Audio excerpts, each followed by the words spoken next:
Well, so good afternoon. This is Jay Waters. I'm with the Americans in Wartime Museum and the Voices of Freedom Project. Today is 9 March 2020. We're out here in Annandale, Virginia, and it's my pleasure to do an interview today with Mr. William Gay. Good afternoon, sir. If you would, just for the record, give us your full name and where were you born? My full name is William C. Gay, and I was born October of 1938 in West Point, Georgia. Okay. And what major wars or conflict did you participate in? Well, I was born in 38, so I was aware of World War II, especially toward the end when all my family, uncles and so forth, and father came back from the war and were separated. I was around the military most of my life because I grew up in Columbus, Georgia, which is the home of Fort Benning, Georgia, Yes, which is a major training base for the infantry in the Army. And I also went to an all-boys public high school in Georgia, which had mandatory ROTC for all the students. Okay. So once a week we would put on our uniforms and go out and march and drill and have a parade. And after high school, when I graduated from high school in 1956, I did not have enough, I couldn't afford to go to college, so I had joined the Georgia National Guard and went off was sent to Fort Jackson, South Carolina for basic Army training, and then after that I went to Fort Knox, Kentucky for armor training. Okay. And then I was not separated, but I went back to my home and looking for work or something to do, and I decided to join the Air Force. I wasn't excited about going back in the Army because I didn't really enjoy the tanks that much, and so I joined the Air Force. Okay, well, we'll work up to that in a second. So, but I think from looking at your notes, you participated directly in the Vietnam Correct. The war. Okay. And then you mentioned a little bit already about your family, but can you tell us about parents or uncles, relatives that had served in the military before you? Well, I had I had on my mother's side, my one uncle was in the Navy. He went in at the age of 19. And spent World War II in the Navy. And her brother, my other uncle, was in the Army, and he was, I can't remember exactly what he did, but and on my father's side, I had one uncle was in the Air Force, Army Air Corps at the time, and I know he was a gunner on a bomber or a similar type aircraft. And my other uncle was a transportation officer in the Army. Okay. And my father was not medically able to join the military, but he did serve in the U.S. Merchant Marines. Okay. Wow. As on a ship ferrying supplies throughout the Pacific. I had one other uncle who was 50 years old at that time, and so he was not eligible to, they wouldn't take him. Well, but it definitely sounds like a strong military tradition within the family, both sides of the family there, and that's outstanding. Well, we mentioned a little bit about Pearl Harbor. It sounds like you were too young for that, but do you have any strong recollections from the relatives coming back and demobilizing after World War II? Well, they talked about, I just remember hearing stories about how they they made the best of whatever they had. If it was like a place where they went and they had surplus surplus items, they would use that either as bartering, or else they would trade it with another unit in their organization. They also whatever raw materials that they used for shelter, they would put palm fronds on their huts or whatever. Sure. That's all basically the things I remember. That Okay. it was sort of like a survival course. But survival by fire, as it Yeah. was.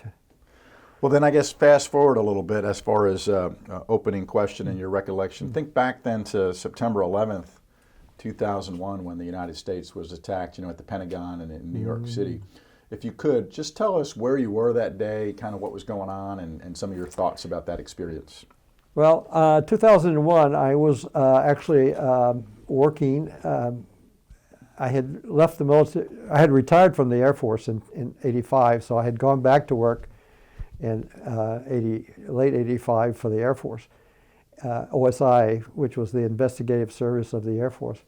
So on September 11th, I actually had a medical appointment that I had gone to, and as I was driving across the bridge, I'm sorry, Woodrow Wilson. And where were you? Where Here in Alexandria. Okay. Yep. I was here in Alexandria, Virginia, driving across the Woodrow Wilson Bridge. Wow.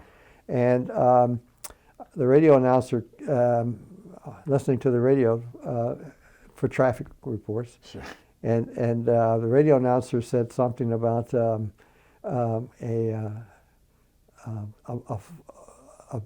B-52 had flown into the World Trade Center, and to myself, I said, "That's not a B-52. That was a B-25 that flew into the World Trade Center in 1945, I think it was, in a foggy day." And then I thought, well, what's a B-52 doing flying through New York City? That's restricted airspace. And anyway, the radio announcer came on and he talked about that. This was the second airplane that hit the towers.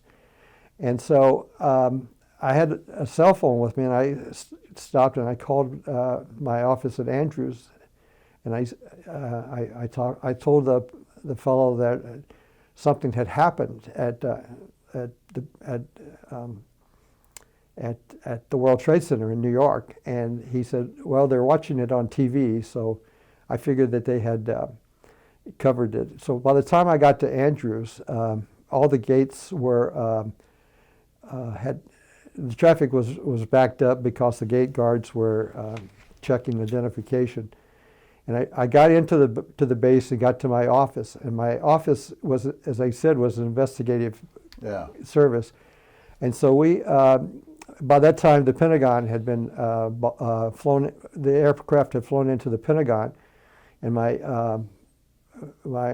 office had mobilized a team to go to the Pentagon to support whatever well, first of all, they went there to help with survivors. Sure. And the second thing was to help set up, it was a lot of confusion, so they helped set up a perimeter, a security perimeter, and that sort of thing. I was a manager, supervisor, so I stayed at Andrews and helped man a command post. And the reason that we did this at Andrews was because Andrews had investigative responsibility for the Washington area, and so we were the primary investigative service for the Air Force for the Washington area. Now that Army responded, Navy responded, FBI responded, it was like a potpourri of investigators down there, and finally we were going on 12-hour shifts, and so we manned a command post 24 hours a day for probably 3 or 4 weeks. Okay. Wow. Well, you mentioned a little bit already about your time right after high school and then going into the Army National Guard. But then, so what led you back to the military service? What led you into the Air Force? Well, I talked to the Air Force, I talked to the Army recruiters, and I talked to the Air Force recruiters, and the Air Force just gave me what I thought was the better options to progress and to also for educational purposes. I could go get training and things and it did. It gave me a career that I was able to eventually still use for 50 something years. And that was probably my career motivation. There was no future. There was no future in driving a tank, other than driving a tank, Yeah. or shooting the tank, or loading the tank, or washing the tank, and that sort of thing. And I just didn't see a future in that kind of work. Now they're honorable people in the Army, and I have lots of friends that have spent time in the Army, but. So what year was this, Bill, that you joined the Air Force? I joined the Air Force in 1957. Okay. And so now you joined the Air Force. Where did you go for your initial training? Well, my initial training, I had already been through basic training with the Army, and Yes. so I really went for about a 3 or 4 week orientation trip to Lackland Air Force Base in Florida, in Texas. And this was the time. That time was spent processing, getting uniforms, reestablishing a few basic military ideas, things like military courtesies and things that you did and that sort of thing. And then my initial Air Force assignment was to a place called McCoy Air Force Base, Florida. And McCoy was a Strategic Air Command B-47 bomber base. And I was an administrative specialist, which basically I was a clerk typist.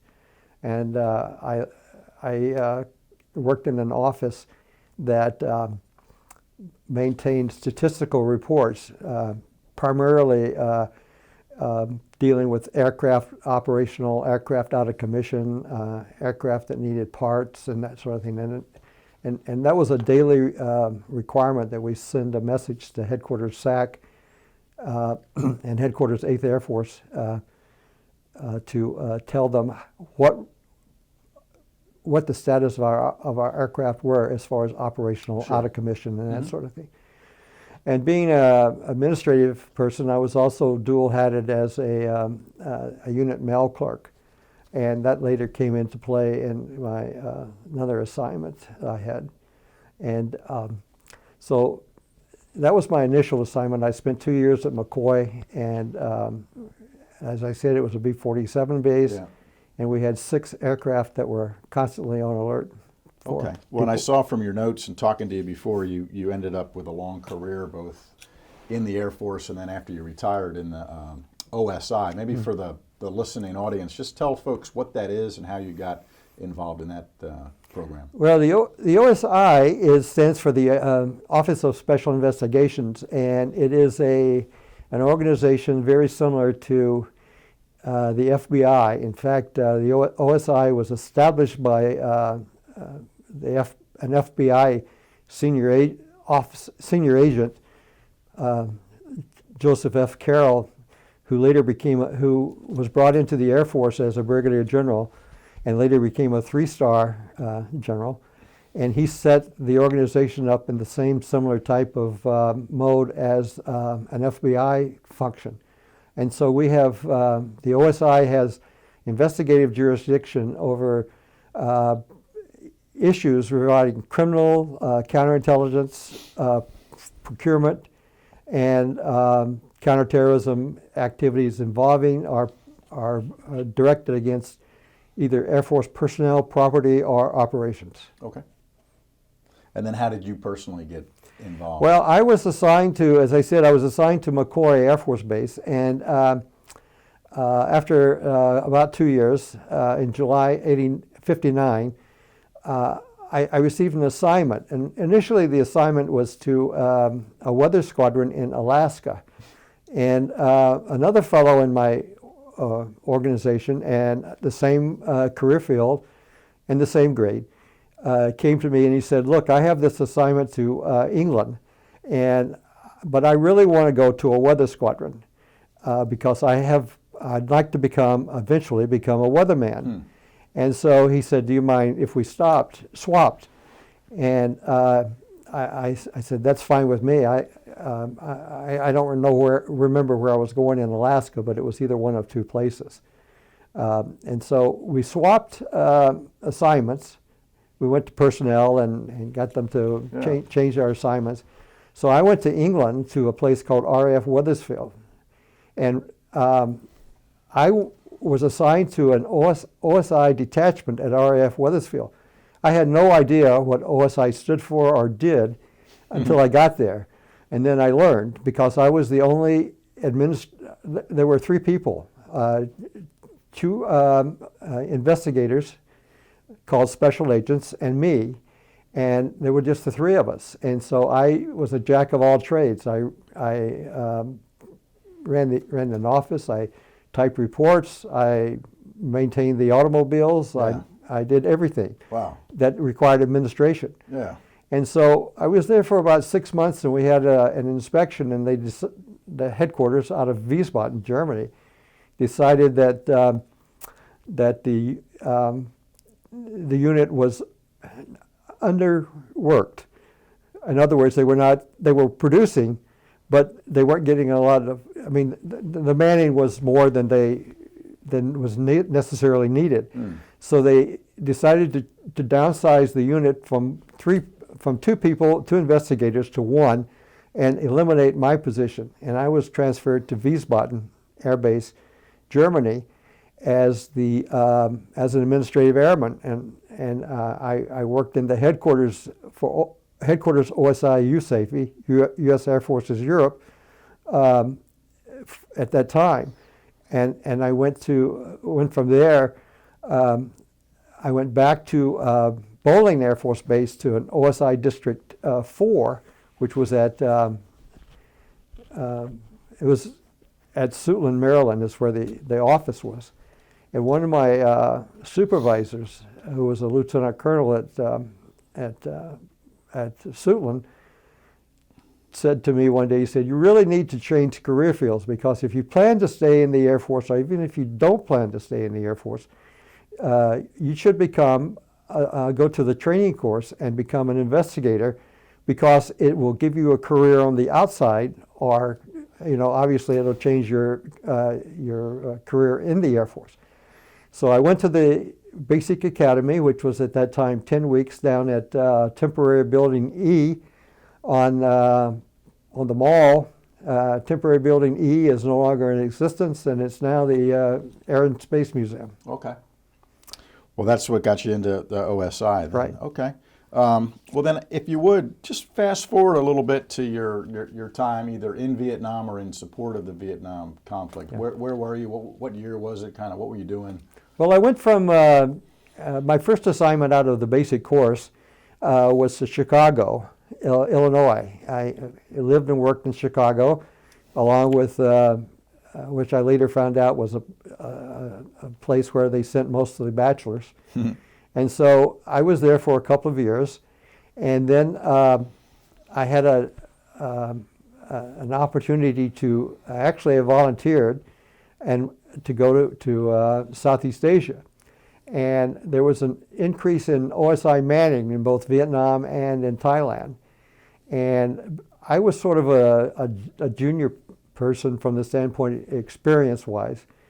And my assignment was to a place called Korat Air Base, Thailand, which was a detachment. I was one of 3 investigators, and we were providing support to an Air Force fighter bomber wing there, F-105s, and the F-105s were flying combat missions into North Vietnam. And my job there, or some of the things that I did, was that I was tasked to develop a source program for basically outside the wire, we called it, where I went about 25 or 30 kilometers outside the base and made a circle, an arc, or a circle around the base, and we would visit villages in that area to liaison with either the local chiefs or the local village head or whatever, because we were trying to identify any possible enemy or Viet Cong sapper teams that would try to come to and attack the base or the aircraft or the whatever.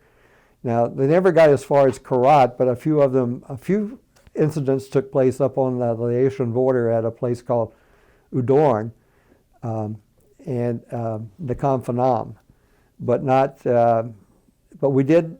My job was to periodically, maybe once every week or so, to go out and make a run through a round-robin trip through the jungle to try to visit some of these places and meet the village chiefs and let them know that, that who we were and what we were doing and so forth. And that's how I got involved in supporting the war effort of Vietnam. Mm-hmm. Well, now, did you speak Thai, or did you have? I did not speak Thai. Yeah. We had an interpreter who would travel with us, and he would be our mouthpiece, more or less. But he was the person. I could do basic Thai, how are you and that sort of thing. Well, and so what year was this, and what do you think your rank was at the time? I was an E5 staff sergeant, and that was in. I went there in February '66, and I left there in February '67. I spent a full year there. Okay. Well, in addition to what you talked about already during your time in Thailand, any specific incidents stand out that were either humorous, exciting, frightening, scary, unusual, just whatever comes to mind? No, I can't think of anything right off. I'm trying to think. We had the usual other investigations. We had the usual narcotics issues. We had another issue too was with the amount of Americans in Bangkok are in Thailand, and the fact that Bangkok was a big R&R research, not rest and recuperation or rest and relaxation spot for people coming out of Vietnam. There was a very large Foreign Intelligence Service presence in Bangkok, and so it was not unusual for the foreign intelligence officers and to visit or to frequent bars and clubs and so forth that GIs were in. Sure. And so we would have defensive programs where we would talk to these units and these airmen, and then tell them that if they were met a Russian or an East German or whatever, there were certain criteria countries that they came back and they reported it to us, and we would evaluate that as far as to see if it was a probe of that person to become a recruitment target for the Foreign Intelligence Service. Okay. Well, then, speaking of R&R, did you personally get an R&R trip out of Thailand, or during your? No, I in Korat we were fortunate enough to be able to drive down there about once a month for a supply run. We could go to the commissary or to the exchange, and we worked not a 24-hour, 7-day-a-week job, and we always had somebody on duty. And so if you had a weekend off, you could take a flight down. There was a Air Force C-130 which flew out of around the country on a daily basis, and their last stop on Saturday was Korat. Would fly down on Monday morning. The first stop back out of Bangkok was Korat. So a lot of our guys would just hop on the 130, and you could also drive down. We didn't have personal cars, but we had the government car, which we could use for once a month for a supply run. Yeah, and it sounds like, with your outside sweeps and collections, the area, while maybe not perfectly safe, was relatively stable and safe. Korat was located in a part of the country that was pretty hard to not go through a lot of places before you a team or a sapper team could get there. I mean, there were a lot of checkpoints, not necessarily checkpoints per se, but there were a lot of barriers that they had Sure. to go through. Okay. And there were more lucrative targets actually before you got to Korat. Okay. Well then, so thinking of your time during your deployment in Thailand, were you able to stay in contact with family and friends back in the United States, and how were you able to do that? Only by correspondence letter writing. Okay. We didn't have. We didn't have. We had telephones, but they were all local telephones. But so mail call was Mail probably call a was big deal. Getting mail. Okay. Packages, that sort of thing. Yeah. And did you have any time, in addition to, you mentioned about the trips down to Bangkok, either by car or by airplane, did you have any other recreation opportunities, or if you had some free time, things that you could do on your actual base, your Air Force base? Well, we had the usual. We didn't. Well, there wasn't a lot. Basically, Korat was co-located with an army engineering unit that was building a road throughout the country, and recreation-wise, we had movies, we had activities, MWR, welfare type things. No tennis courts, no golf courses.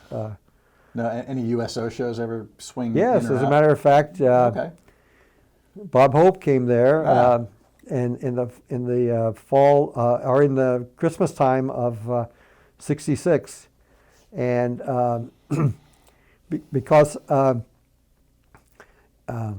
didn't really think there was much of a threat, but we were directed to protect Bob Hope's party, so I did shake his hand, and Phyllis Diller talked to me. Wow. Well, that must have been cool. And you got to help protect Phyllis Diller as well. Phyllis Diller. I'm not too sure anybody. Yeah. No. But well, she was very good.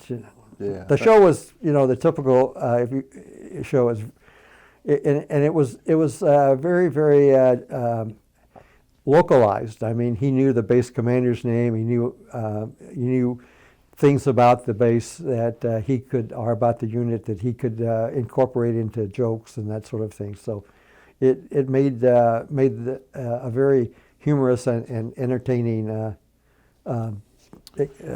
show.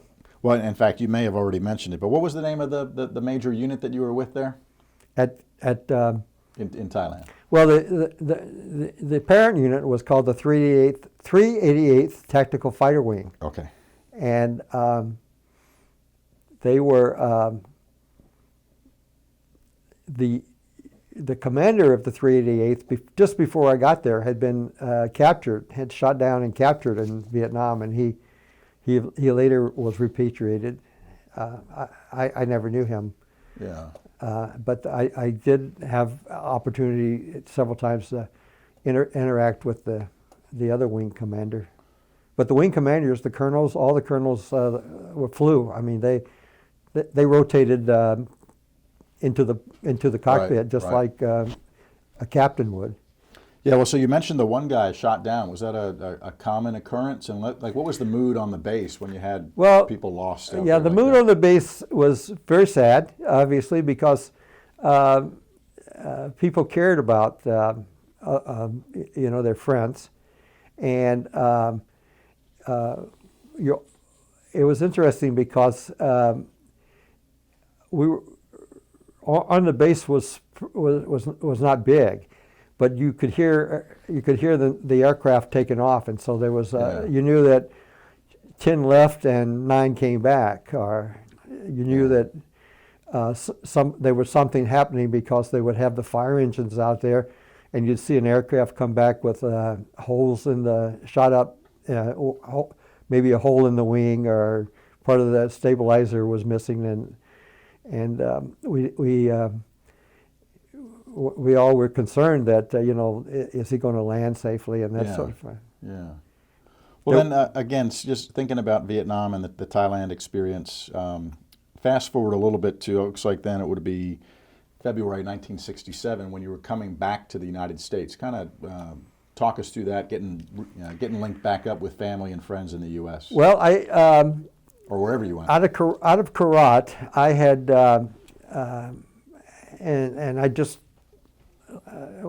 I hadn't spent much time originally in the UK, so out of Karat, I asked for a consecutive overseas tour to Europe, and my assignment was to a place called RAF Alconbury in the UK. But I had almost a I think about 65-day time between the time I left Thailand in February '67 until I had to be on an airplane going to Alconbury. And so I went to my home, and I contacted my headquarters in Washington, Bowling, and they were forcing me to take 65 days of leave, and I didn't have that much time. I would have gone in the hole. So they actually put me on duty with a local OSI unit, and I conducted background investigations for security clearances in that area. Down in Georgia, right? So, yeah. So I did that. I took a little bit of my leave to be with my family, but my family was there. I mean, and I was staying at my home, with my parents and my sisters, so it wasn't like I was, not missing anything. Yeah. And so I did those background investigations for that period of time, and then I went to the UK to Alconbury, and I was a member of another. There were three of us there, three investigators, and we had a secretary, and so we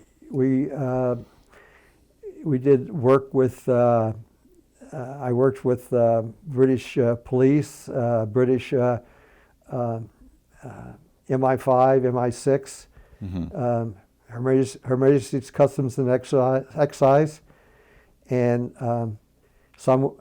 the RAF police, and we had our base had RF-4s, which were reconnaissance airplanes, and they were. It was the aircraft had recently come from France, where de Gaulle had asked the U.S. To leave, and so they relocated that unit to France. I mean, to Alconbury. Yeah. And so we had the run of the mill. We had theft cases that I was working on. I had what kind of cases? Theft. Oh, sure. Yep. Barracks theft was a big one, and I was also involved in a very complicated forgery case where someone was forging checks on various bank accounts at the BX. I mean, at the American Express, and so fortunately. I got confessions from all three people. Oh, wow. Yeah. Well, good. You're a good investigator, It sounds like. Well, I guess now kind of opening the spectrum a little bit, because you went on to you retired in 1985. So over the full course of your long Air Force career, it sounds like you got wrapped up in some Cold War stuff. Are there other major incidents or things that stand out that you did over the rest of your career? Well,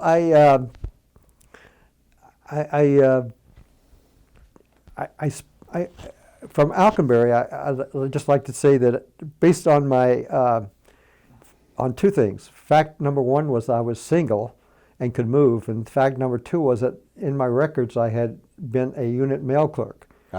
And there was an unknown subject investigation in the American Embassy Rome mailroom, which was actually a U.S. Air Force post office, and so my headquarters at the time was at intermediate headquarters at Wiesbaden, and they transferred me from Alconbury to Rome, Italy, to run 22 unknown subject cases on a mail theft incident taking place at the U.S. Post Office, or the APO, Air Post Office in Rome. And Rome was also a major facility for mail going to Naples and to up to Aviano up near Venice, and so I had to develop various sources in the post office that were actually reporting on other people in the post office, and then develop other sources that were developed that were reporting on my source. So it was pretty. It was interesting. Yeah. We eventually resolved the case because we found out that the mail was being diverted or stolen at the U.S. Post Office in New York before it ever got to us. Well, when you say 22 unknown subjects, is the subject referring to people or incidents of theft? No, it was 22 unknown subjects were referred to 22 different people. Oh, wow. There were 22 different people in the APO facility, Okay. including the APO itself, Sure. the ones that did the mail for the people in the Rome, and then the other people were also in I can't remember the exact name of it, but they would get mail put on a transportation to Naples or transportation up to Venice, so forth. Okay. And then, okay. No. So again, looking over the full body of work that you did, which was quite substantial. I'm looking here. It looks like you did something in Iran. Are you allowed to talk about that, or can you talk about that for us? I can.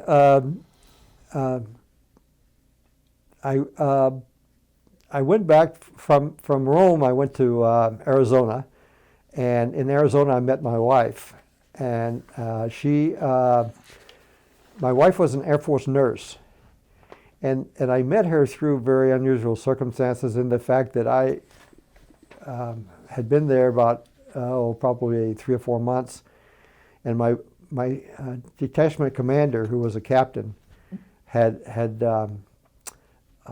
was also married to an Air Force nurse, and so he sent me over to the hospital one day to talk to the hospital commander and the chief nurse, who was a lieutenant colonel, and they had a suspicion about an Air Force female captain who had just come to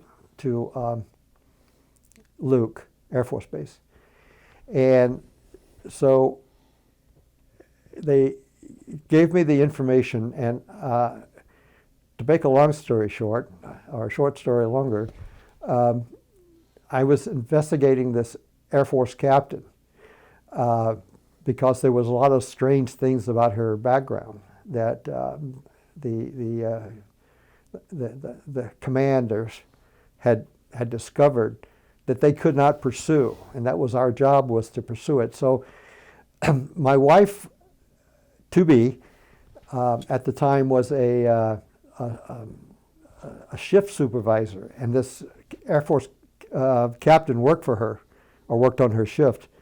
And so I recruited my wife, to be, as a source to tell me about this woman. And in the meantime, we checked on her background and found out that she had impersonated her sister to come on active duty in the Air Force, and that she also had a string of arrests throughout the United States for basically drug abuse and misuse of narcotics, and the main thing that she was concerned about, the Air Force was concerned about, was that she was giving patients medication, but she wasn't giving the full shot. She would hold back and then take it herself. And she was a captain. Yeah. She was a captain. Yeah, wow. And so after obtaining all the evidence, we presented it to the commander. He decided that they would separate this captain out of the Air Force, because to court-martial her and send her to prison or whatever, they would discharge her anyway, and the result was saving some money, because she obviously had a problem that she needed assistance with on the outside. But you got to meet your now wife. I did meet my now wife, and as a captain, she as a nurse, we got married a year or so later, and a year or so after that we had a child, and my wife had to get out of the Air Force because at that time she was not allowed to stay, because number one, she was expecting. You could not be pregnant and be in the military at that time. Oh, really? What year was this, do you think? 71. Okay. And then they changed the rule in 75, I think. Okay. And so we brought the baby home from the hospital on I think we brought it home on a Friday. On the following Monday, I got a call from my big supervisor, who said, "You're going. Do you speak Persian?" And I said, "I don't speak. No, I don't speak Persian." He said, "Do you know where it is?" And I said, "Well, it's in the Middle East." He said, "Well, you need to look at a map because that's where you're going." So this was in May, or March rather, and then we left to go to Iran in late August. So this was just you and your unit, or your family? My wife, my wife and child, and myself. Okay. Well, so what, if you can, what were your duties, and how long were you in Iran? What were you doing there? Well, my duties, I went to another OSI office, of course, and it was a four-person office. There were 3 investigators, and we had a administrative sergeant, and our duties were we did it. It was a strange. It was not a typical military structure. A typical military structure is you have more lieutenants, more captains, and you go up the line, and you get to the top. You have a general. In Iran, we had maybe 400 people, and out of that 400 people, we had more generals and colonels and lieutenant colonels, and maybe a lieutenant down at the bottom somewhere. Yeah. He was the token lieutenant. Well, and what was your rank now at the I was time? at that time. I was a master sergeant. Okay. Well, and so I'm just intrigued about the Iranian tour. I mean, so this was probably back in the Shah days. So it was in the 72. Pretty safe and permissive relationships. We went there in 72, August of 72, and the revolution was fermenting, but it was not. It was not a big thing yet. Now there had been some incidents before I got there. Earlier in 72, there was an attempt to assassinate an U.S. Air Force general officer with a bomb that was put against a cement post. Oh. And as he drove by it, the bomb went off, and he probably would have been more serious. He had broken legs, but he would have probably been more seriously injured. But a Iranian woman, happened to be walking between him and the bomb, and when it went off, it blew her up against the car, and it killed her. But he was injured, and so that was basically the start of anti-American. Okay. activity. Okay. And so we did a lot of anti-terrorism. I also worked on a recruitment attempt by a Soviet officer against an American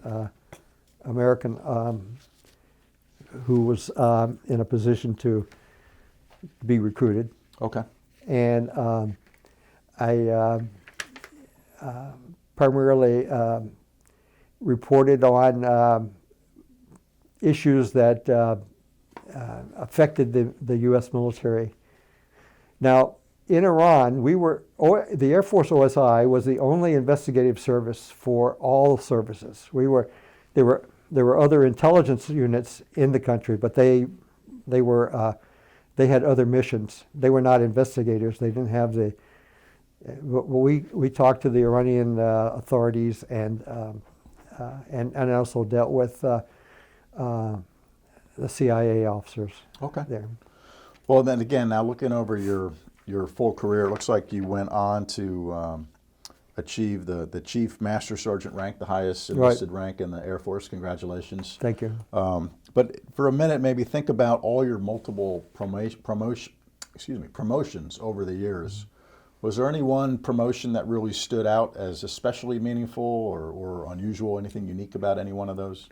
Well, a couple of them. I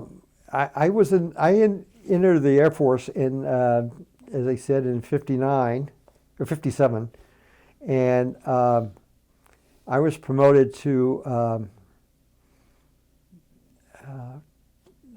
I can't remember exactly, but I was promoted to Chief Master Sergeant at 21 years, which was a little bit less than most chiefs get a little bit higher. Some of them get lower time.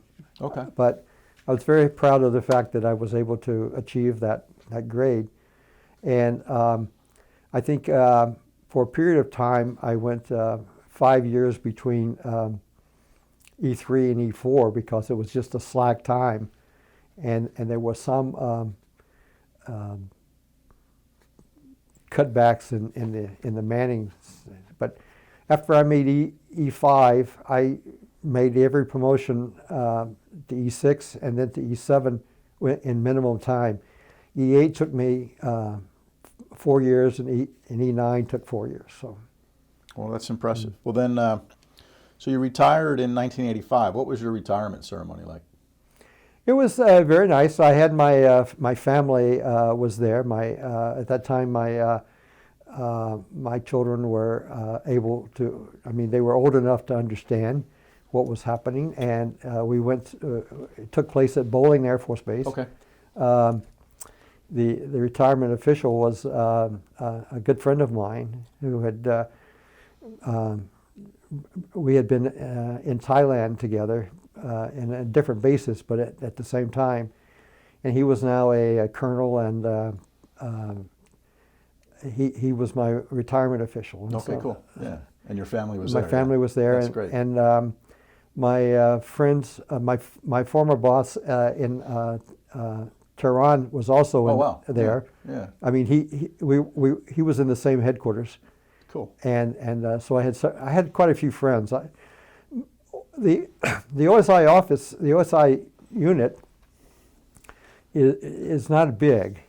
For a military unit, we were probably around 3,000 people. Mm. So it was not unusual for you, and especially in my career, that where I met, I would work with or meet people that I had known from other places. Yeah.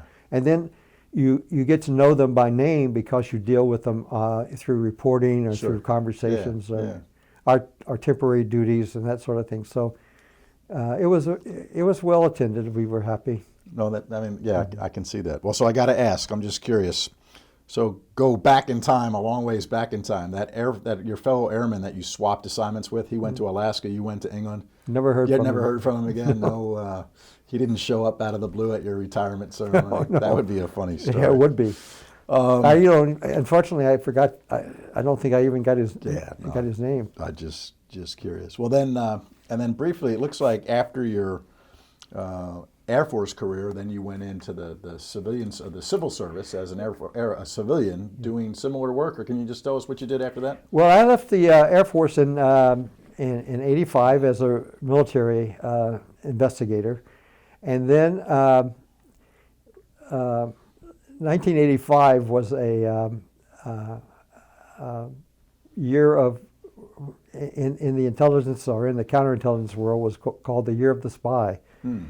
There was a fellow by the name of John Walker, who was a U.S. Navy spy for the Russians. There was Pelton, a fellow by the name of Pelton, who was NSA.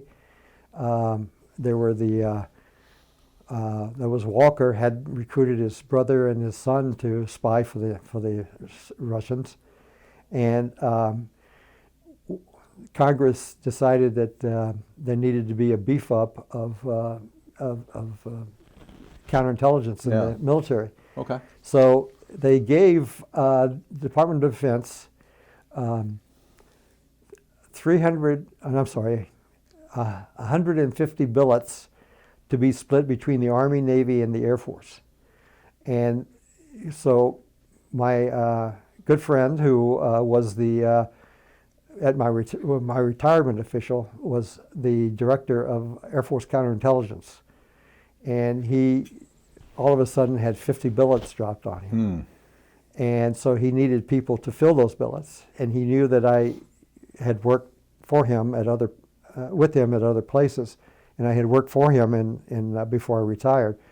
So he called and asked me if I wanted to come back in my old job. Yeah. And so I did. I worked at bowling back in my counterintelligence. I was a counterintelligence or counterespionage desk officer supervising field units on counterintelligence and counterespionage issues. And I did that from 85 until 92. And then I was assigned to the Pentagon to work for Air Force. I was detailed to the Pentagon as an OSI representative to the support an Air Force Special Operations Special Access Program, which I did for 7 years.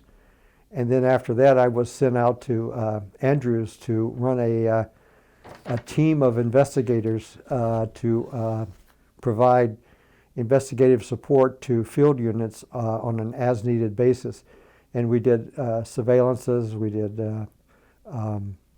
counter-surveillances, we did anti-terrorism studies, and we did all kinds of different counterintelligence issues, and some criminal stuff. Yeah, no, that's impressive. So a second retirement from that, and then I see here, congratulations, and of note that you were selected and inducted into the OSI Hall of Fame in 2012. Yeah. Right.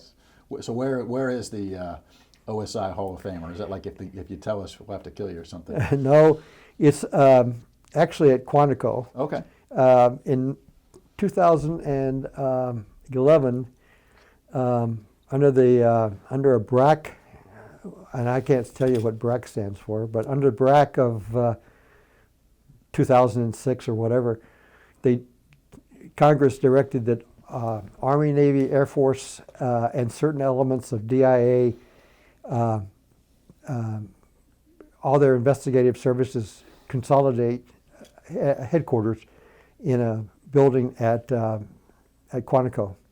And so there's a large building built at called the Russell Knox Building, and the Russell Knox Building is not on Quantico proper, but it's very close to the FBI Academy, and it houses it's got 3 separate wings, and each wing has Army, Navy, or Air Force, and DIA.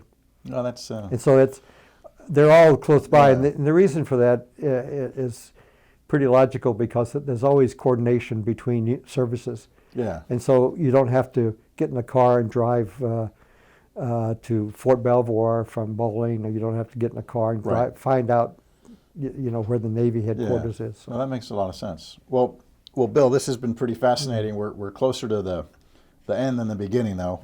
So I've got essentially 2 questions left, and the second to last question really is, if there's one thing you would want your kids, grandkids, or even future generations of descendants that don't even exist yet, what would you want them to know about you and your military or government service in total? Well, I think that it would be to know that it was sort of inbred in me in a lot of ways, because of my experience and my contacts and my association with the military early on. I'm sure I could have done other things, but it was also a product of the times, because things were scarce.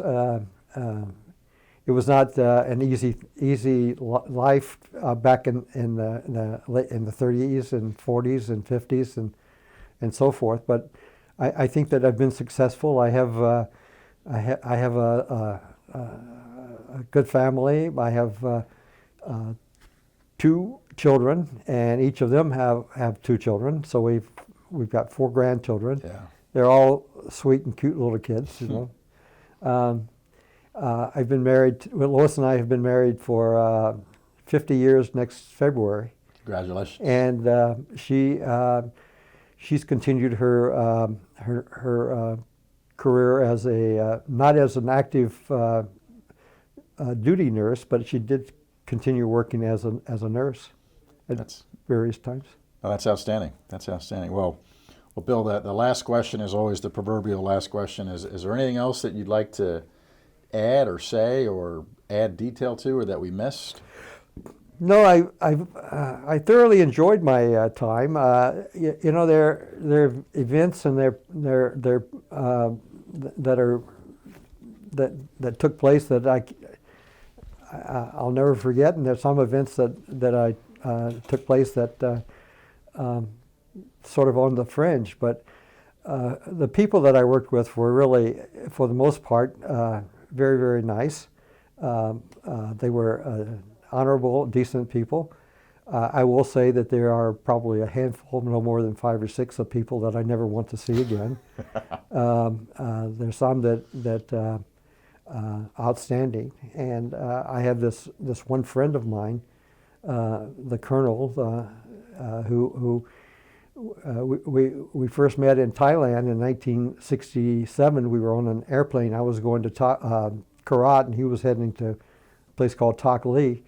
And we've been friends since that particular time. I mean,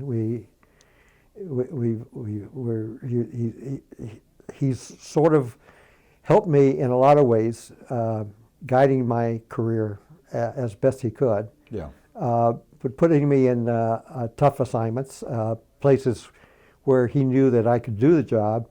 And also, I appreciate the fact that he had that confidence in me, and which I think helped me progress through my career. Yeah, that's and there are other well said. Yeah. There are a few other people that are very similar to that, but he's the longest serving that I know. Well, best to remember the good ones and not those few bad ones. But well, Bill, on behalf of the museum and our team, we'd like to present that to you, and I'd like to say thank you. This has been a very enjoyable. Well, thank you very much. But maybe hold that up to the camera. That's our a little bit higher. Yeah, a little bit higher. There you go. That's our museum coin, Voices of Freedom Project coin, and as our gift to you, way of saying thank you for your time today. Fascinating interview, and it was my pleasure to do this interview. Well, thank you very much.